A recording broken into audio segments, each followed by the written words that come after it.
अस्सलाम वालेकुम, कैसे हैं आप सब? अल्हम्दुलिल्लाह मैं ठीक ठाक and back with our the most important topic that is our story that is about to begin. And the story's name is The Fourth Daughter, about the introduction and about the autobiographical introduction of the author, and about the objectives of this unit, or the about our short story. So it has been elaborated in my previous video. You can go in my YouTube channel and can search out every detail, line by line, word by word will be provided in there, and you can easily find it and you can easily study about it. Okay, so let's start without any further delay. So the heading and the topic like is there, the number especially I must make you remember that the number is there, unit number 4.3, the fourth daughter, and the author is that Subhadra Sen Gupta. And the story is a kind of sarcasm on the issues of society. Okay, so let's start. During reading our story, we would be able to know the problem and the story's main theme very deeply. A mother refusing to feed her newborn child, it was something Parvati Bai had never heard of before. Double inverted comma के साथ line है, and I definitely make it prominent with the marker. So when I was preparing, I just done it and I wrote it in my answer with this double inverted comma, and the word was like taken out from the book. So these are the things should be written as it is, and you cannot change in your words. Other paragraph, if you are explaining or going to write, then it will be okay. If you are writing in your own words, then it's okay. But what is like book is giving you with the double inverted comma or some kind of important thing, so it should be written in the bookish words. Okay, सो ये line का meaning ये है कि mother जो refuse कर रही है, एक माँ जो है वो इनकार कर रही है अपने नवाजीदा बच्चे को पिलाने से। नवाजीदा मैं उर्दू में बोल रही हूँ, जो फ़ौरन जन्म लिया हुआ बच्चा होता है उसे दूध पिलाने से मना कर रही है। और ये ऐसा कुछ था जो पार्वती बाई ने कभी नहीं सुना था पहले। ठीक है, Parvati Bai is also a character in further story. We would be able to know that who is she. Nor had we, ना ही हमारे पास ऐसी कोई चीज़ थी, यानी कि नहीं, हमने भी नहीं सुना था और पार्वती बाई ने भी ऐसा नहीं कुछ सुना था कि एक माँ जिसका फ़ौरन बच्चा हुआ है और उसे वो दूध पिलाने से मना कर रही है। So much is said and made of a mother's love for her children that no one can believe it. So much is said and made of a mother's love, कितना ही कुछ कहा जाता है और बनाया गया है माँ के प्यार के ऊपर कि जो कोई भी लाइक उस पर यकीन नहीं कर सकता। No one can imagine it happening under any circumstances, कोई भी ये तस्वुर नहीं कर सकता है कि ये ऐसा कुछ हो सकता है किसी भी हालात में। Well, under certain circumstances it may happen, या शायद कि किसी ऐसे यकीनी तौर के हालात पर ऐसा होता हो। If it is a daughter, if it is a fourth daughter, अगर ये बेटी हो और अगर ये चौथी बेटी हो। सो in between the paragraph, explanation of paragraph, I would like to say that the fourth daughter is our story's title. Okay, so as you all can see, this is written in the like bold writing. So fourth daughter important है और ध्यान रखिएगा और ध्यान से पढ़िएगा ताकि ये इम्पॉर्टेंट स्टोरी आप मिस आउट ना कर जाएं। ठीक है, ये होता है, इस तरह के हालात होते हैं जब कब होता है कि जब बेटी पैदा हो और वो चौथी बेटी हो। It does not matter that the parents and the grandparents are effluent.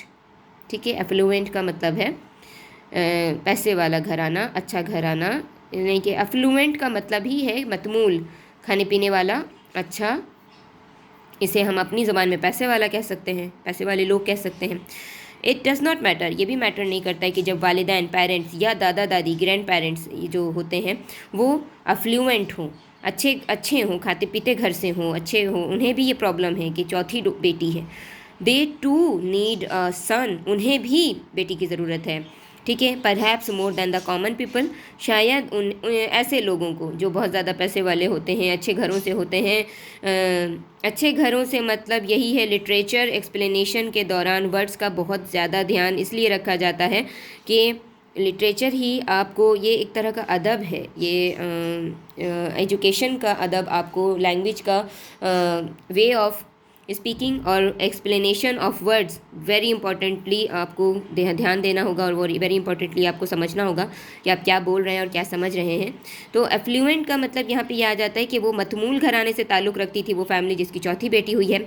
और ऐसे लोग जो अच्छे, अभी मैंने अच्छे से एग्जैजरेशन शुरू किया, अच्छे का ये मतलब नहीं होता है कि हर तरह से अच्छे, पैसे वाले से मुराद यहाँ ली जा रही है। पैसे वाले घराने के लोगों को आम लोगों से ज़्यादा ही बेटों की ज़रूरत होती है, पर शायद आम लोगों से ज़्यादा उन्हें बेटे की ज़रूरत थी, because they need an heir to inherit and take care of their vast empire, क्योंकि उन्हें एक वारिस की ज़रूरत होती है जो विरासत ले सके और उसका ख़याल रख सके उनकी बहुत बड़ी शहनशाहत की, यानी कि एम्पायर, उनका जो भी मालो ज़र है, दौलत है, उसका वो वारिस बन सके।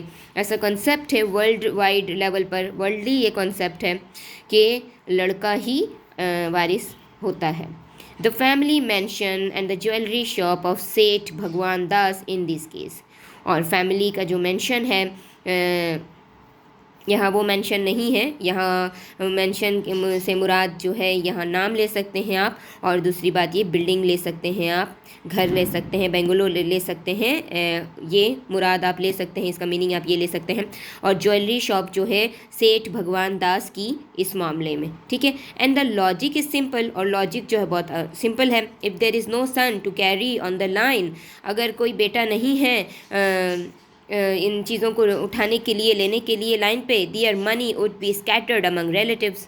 और यहाँ पे ये कंसेप्ट है स्पेशली हिंदू रिलीजन्स में कि उनका जो पैसा है वो रिलेटिव्स में डिस्ट्रीब्यूट कर दिया जाएगा, ठीक है। Surely that's a thought no one could possibly bear, और जाहिर सी बात है, बिल्कुल जाहिर सी बात है कि ये एक ऐसी सोच है कि कोई भी मुमकिन तौर पर बर्दाश्त नहीं कर सकता है, ठीक है।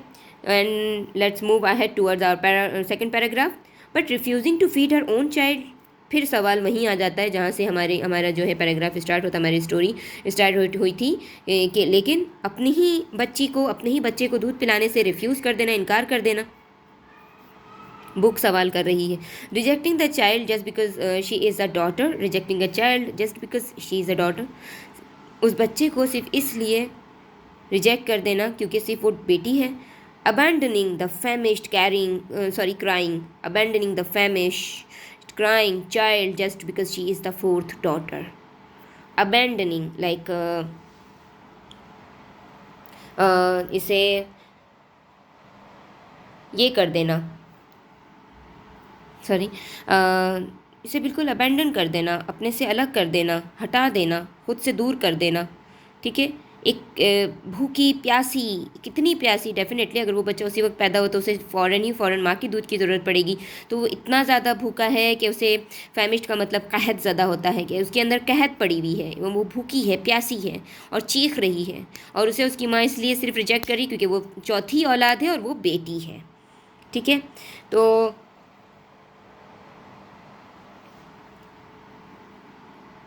उसे वो इस तरीके से अलग कर दे रही है क्योंकि वो बेटी। Affluence could bring generosity, here it only brings cruelty. ये एक तरह का लाइक सरकासिज्म भी कह सकते हैं और आयरॉनिकली भी कह सकते हैं।